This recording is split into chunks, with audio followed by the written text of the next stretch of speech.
Bonjour, aujourd'hui nous allons parler des actions que l'homme fait qui créent ou favorisent les inondations.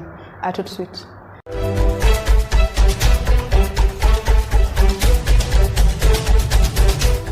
Je suis Moussokoro Sidibé, je suis environnementaliste de formation et passionné de l'environnement.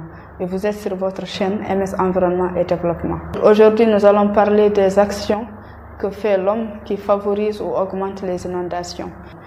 La première action que l'homme fait souvent, c'est de venir dans la place d'un ancien cours d'eau pour s'installer. Donc installer là-bas des zones habitées comme des maisons, des écoles, etc. ou bien des zones cultivées telles que des champs.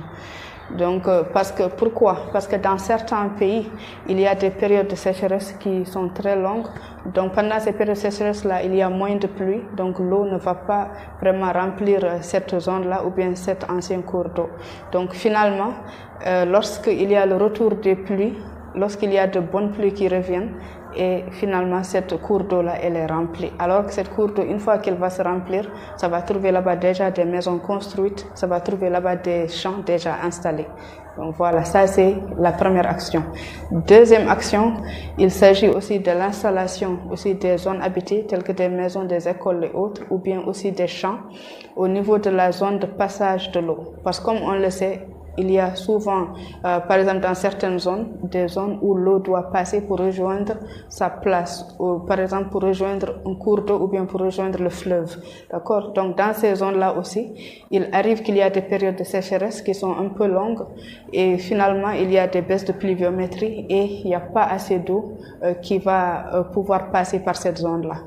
Finalement, les gens vont se dire, voilà, ici c'est sec, il n'y a pas de souci ici, donc on va venir mettre des maisons, mettre des champs, faire ici des écoles. Et finalement, quand l'eau revient, quand il y a une bonne période vraiment qui se passe, une année ou 2 ans où il y a une bonne pluviométrie, l'eau revient pour repasser sur son chemin. Comme on le dit, l'eau ne laisse jamais son chemin.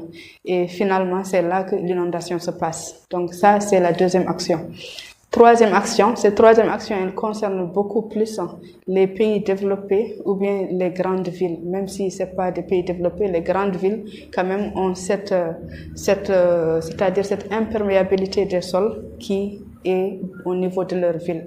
C'est quoi cette imperméabilité des sols? C'est-à-dire dans ces grandes villes ou bien dans ces pays développés, les villes souvent, tout le sol est recouvert soit de béton, de ciment, de carreaux ou de goudron. Donc là, ça imperméabilise le sol.